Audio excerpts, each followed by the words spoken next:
All right, good afternoon. And if you happen to be somewhere where it's good morning or good evening, greetings to you as well. My name is Deanne D. Matthews, and I am the author of Black, White, and Red. My fingers out of shot, pardon me. Black, White, and Red All Over. And this is the third of our readings from Women's History Month, where we're talking about the women of Black, White, and Red All Over. Now, some housekeeping. I do have signed copies available of this. And so if you are interested in getting a signed copy, please drop your name in the comments and I'll send an autographed version of it out to you. And of course, if you need a large print version, which is my personal reader copy that I read from because the print is large and I'm now 40 years old and it's helpful, let me know. It's going to take me longer and cost significantly more to do this. But if there's enough demand for it, I will set up in Amazon a large print version. All right, let me get into today's reading. Now, in the last two readings, and I will post those, the links to those, and the entire playlist, even including the videos from last year, we met Mrs. Agnes Hamilton, who is the wife of the lead character, Captain Ironwood Hamilton, captain of police in Tinyville, Virginia. And to summarize, he has a situation on his hands. He just got back from more than 20 years of military service.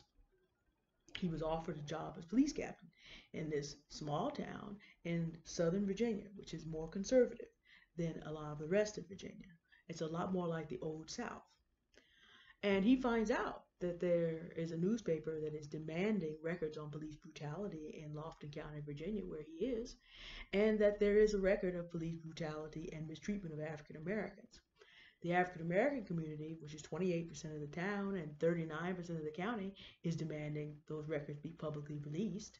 And they have the Freedom of Information Act, which is an existing federal law, to force the issue.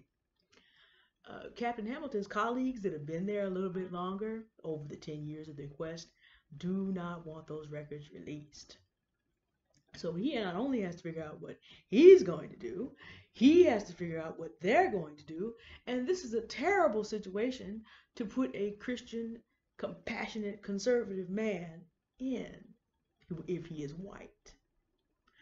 Unfortunately, that's what I did to him. And this Christian conservative, who's a compassionate man, has a wife who's very like him. Agnes epitomizes what most conservative women think they are, and to be fair, I've met plenty of wonderful women who are good models for Agnes Hamilton, and they are what conservative women want to think that they are and have been through American history. Unfortunately, there is another model of a woman who is conservative in the old sense of conservative. When conservatism first appears in our politics in 1867, it was very clear about what it wanted to conserve: the white man's right to rule over everyone else by race, not in regard to merit, not in regard to how good they might be at the job, but by race. The first posters had white men standing on black men's necks with the title, which I'll edit a little bit, "Keep the Negro Down." Do not think that there have not been conservative women of that type in history. And I have a model here in Black, White, and Red All Over. A lot of commentary is not necessary. She is the, quote, Karen of today, but she has the name, although a slightly different spelling, of a very infamous slave mistress who just so happened to marry a man who, because of his own convictions, never bought a slave of his own, but he inherited. And that led him to a lot of things that he probably would not have done between the years of 1857 and 1865. But that connection with her, she encouraged him in wickedness so that she and her unmarried daughters could maintain their lifestyle on their plantation. And if you go back and do your history after you hear this or read it, you will be easily able to find out who she was and who he is. I left plenty of hints. I'll drop one more hint here for you before I begin reading this. The two people, she and Ironwood Hamilton, are distant cousins. They have the same great-great-great-grandmother and the same great-great-great-great, actually great four greats, grandfather. And again, she's the namesake, although as you do your history, you'll find out there are variations in the spelling of the family name. This starts in the middle. Go back and find that chapter. This starts in the middle of chapter 6. And chapter 6 is called, no, chapter 7, my mistake. This starts in the middle of chapter 7, called Two Meetings. There are two different meetings here. And this is the second of the two meetings that are referenced in this chapter. Both of them are pivotal, and I don't want to do spoilers, so I'm not going to tell you how much. But this is the second of the two meetings. And it reveals a lot about how men and women relate, and how there are women who definitely just see men as, how can you maintain my standard of living? And what white women, some, not all, but some have been willing to do and to threaten in order to maintain their standard of living without caring what a man may have to do in order to do that. If he has to go and give orders that kill about 100,000 people in 8 years, all that's considered necessary from the point of view of that woman. Yeah, I told you, she was his counselor in wickedness. And that's a big ticket. I'll let you work out the historical facts. The clues are here. Now, Captain Hamilton has something on his mind, and I actually will read the paragraph before. The first meeting, one of the characters, Mr. Thomas Stepforth, Sr., and he'll be around a lot in future iterations of the Lofton County story. Privately, because Mr. Stepforth knew Captain Hamilton's record as an investigator, Mr. Stepforth thought that it was possible that the captain might already be thinking on a similar line as he and Mr. Varick and Mr. Harrison. Yet it was still necessary to proceed with great caution. The risk was immense, and getting the reward would be costly in many ways. Captain Hamilton's interest in justice might not be quite that large, or at least he might not see the needs of 28% of Tinyville as worth the cost. Still, it was worth carefully making the attempt to reach out to him.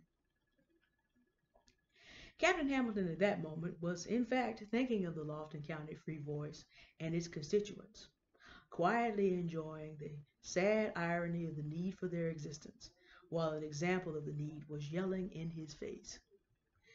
Mrs. Mary Lee had come all the way to the police station because a window had been broken out again, not at her house, but at the Gilligan House, a once stately mansion in the days of the antebellum South, now a somewhat neglected landmark of a town and county that did not want it, or, shall we say, goodly portions of 72% of the town and 61% of the county did not want it.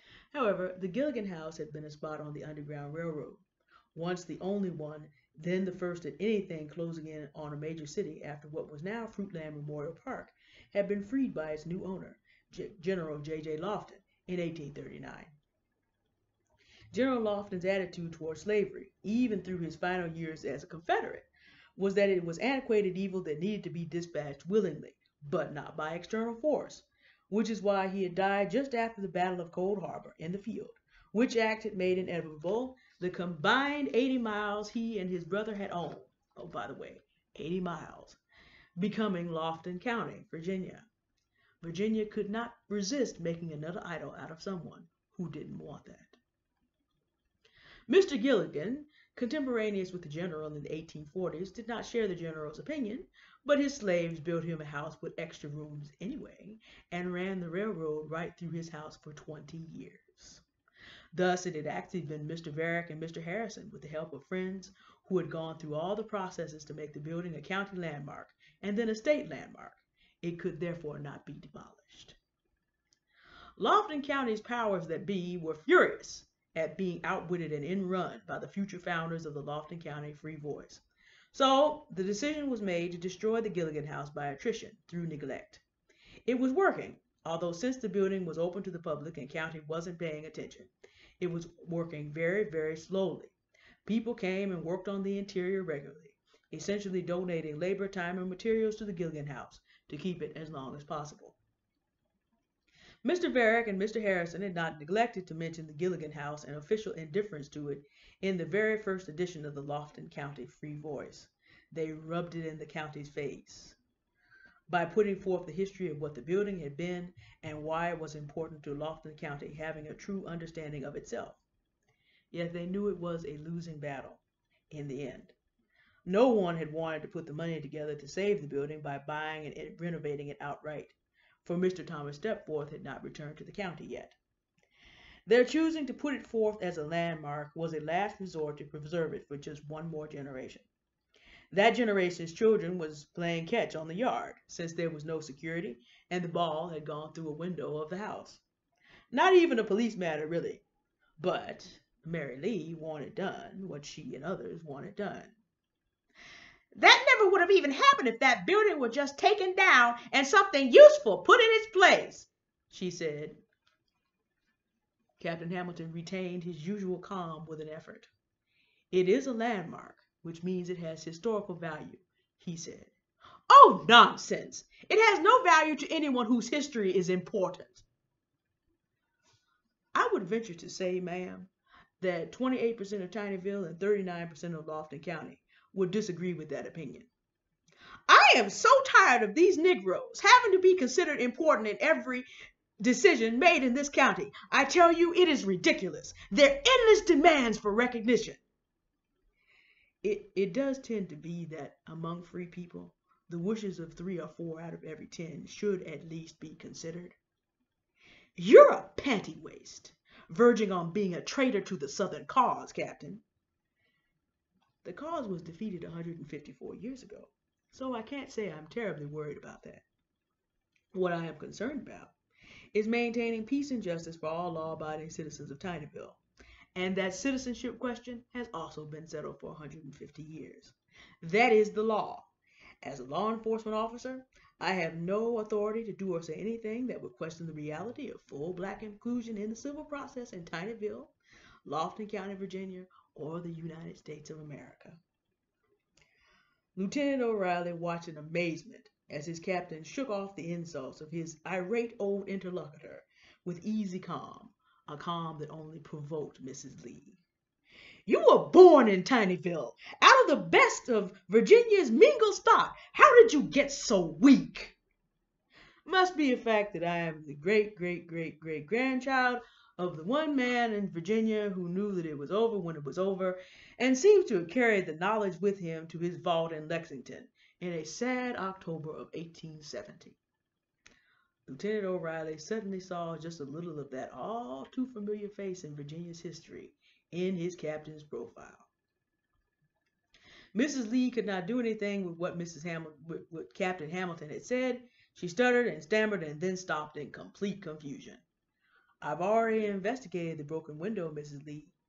We are not going to charge a whole bunch of little kids looking for a place to play in the summer for trespassing when they had no way of knowing they were trespassing, and we're not going to jack their parents up either. County has needed to put up a fence and properly care for the landmark for 20 years. The responsibility for its neglect and all its resulting problems is on the county. That ends this department's involvement in the matter. I hope this is clear now, Mrs. Lee. You mean you intend to let this travesty continue? I have no more authority to do any more than what has been done. Useless to all greater purposes. You're useless. Then I suppose you are wasting your valuable time, ma'am, in continuing this conversation. Mrs. Lee sputtered to a halt again, and Lieutenant O'Reilly stifled his laughter by getting up and opening the door for the angry woman as she stomped out. Wait, Captain Hamilton said as Mrs. Lee's footsteps went out of hearing. And now, Lieutenant. Lieutenant O'Reilly put his head on his desk and laughed until he cried. I don't know how you do it, Captain, he said. You never frowned or raised your voice or cussed her out. I know I would have cussed her out, because there are no weak people who can do what we do every day. Captain Hamilton smiled at last. Indeed there are not, he said. I'll tell you the secret, and it'll be of great use to you as a young Christian at the age of 25. Settle in your mind now that as a white man you are walking the earth as a man, and are not, and at no time will seek the privileges of being treated as a god, but will walk with God and do no more and no less than what he commands. That's our reading for today. Not much commentary is needed because we already know what a Karen is. We know how they're walking around without masks, demanding to have service in the middle of a pandemic with no thought to being endangering themselves or anyone else.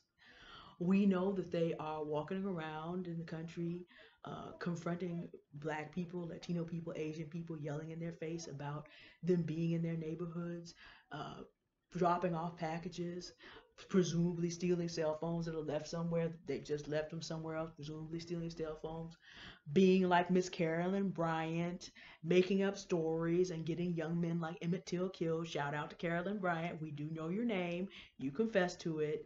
The only reason you're not being prosecuted is because your nephew is the governor of your state, but murder has no statute of limitations. I don't have to explain Mary Lee. She's existed ever since she was Mistress Mary Lee. Different spelling, same name. I don't have to explain this in detail because notice the whole story of feminism. Men are weak, men are useless, men are abused if they refuse to provide for a woman entirely, and there's no consequences for her being completely disrespectful because he's no longer any use. He's not going to go and put the Negroes in their place. Don't think for a minute that when you go back and study the beginning of white feminism, that a lot of that wasn't about their hatred of Black men. And a couple of them even said, a couple of suffragettes, the reason they were out there is because they were furious that Black men had gotten the vote before they did. And yeah, Black men got the vote 55 years in advance. They hated that. They hated the fact that the men were not going to be able to do anything about it. And if a lot of those women had gotten the vote back then, they would have spent 55 years voting for things like Jim Crow. And if you don't think this is a reality, then let's just come down to 1939, when the Daughters of the American Revolution pooled their combined power to keep Marian Anderson from singing in their Constitution Hall. Of course, the only reason we remember the name of the DAR is because it turned to their derision, and Abraham Lincoln's memorial ended up hosting Mrs. Anderson instead.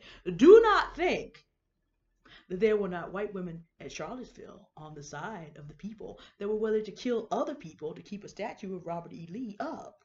Do not think that there were not women at the Capitol, part of the group carrying the gallows and the guillotine and beating Brian Sicknick to death. It's Women's History Month. We gonna tell it all. Conservative women would like you to think they're all Agnes Hamilton. No, that's not true. It's never been true. I'm not going to sit up here and talk about percentages, but I am going to challenge my fellow women. And as Black women, if you're a Black woman listening to this, I really need you to pay attention. Be careful who you pal around with. Be careful who you come home and imitate. You know, white women have been saying to white men ever since 1865 that you're useless because you can't keep me up at the plantation standard anymore. You're not going to become a general who can give orders to kill 100,000 men and still lose, but you don't have that kind of power. All this conversation about men being useless has to go down to that. So Black women, be careful who you come home. Be careful whose language you copy when you come home and talk to Black men. Because I'm going to tell you where that comes from. That comes from a group of women that hate their own men and hate yours too. Even more because they got their rights first. Go back and look up the old suffragettes, that first generation of feminists. It's Women's History Month. Go learn all of it. While you're back there, go learn who the Nazis learned eugenics from. Margaret Sanger, founder of Planned Parenthood, who said, quote, Black people are like weeds and should be eliminated. Go back and look up those early white women who are in the feminist movement. Go look what they said about you and me. Go look at how they wanted us sterilized. And did I not say that Margaret Sanger was the founder of what now? Planned Parenthood, which now somehow has gotten itself established in our communities, and the rates of aborting of Black children, especially Black boys, is going up dramatically. White women started some of this. Like I said, it's Women's History Month. Mary Lee has plenty of people that I model her on as well. These women exist. The kind of people that call the police on Black people for barbecuing at Lake Merritt. The kind of women who keep this stuff going and whose language we as Black people, especially professional Black women, are echoing and bringing home to our men and our boys. we need to be careful. What you don't want to do, let me tell you what you don't want to do. You don't want to model yourself after Mary Lee. We're going to take a look next time, though, at Mrs. Ella Varick. And I think that she, as a Black woman, presents a slightly different model and better behavior and represents Black women in history well and being able to work harmoniously with men to advance the cause of freedom and justice for everybody. But that's later in the week. Have a wonderful day, and I look forward to seeing you later in the week. And if this offends you, we have a saying, only the hit dog hollers. If it doesn't offend you, congratulations. You're on the right side of history. Bye.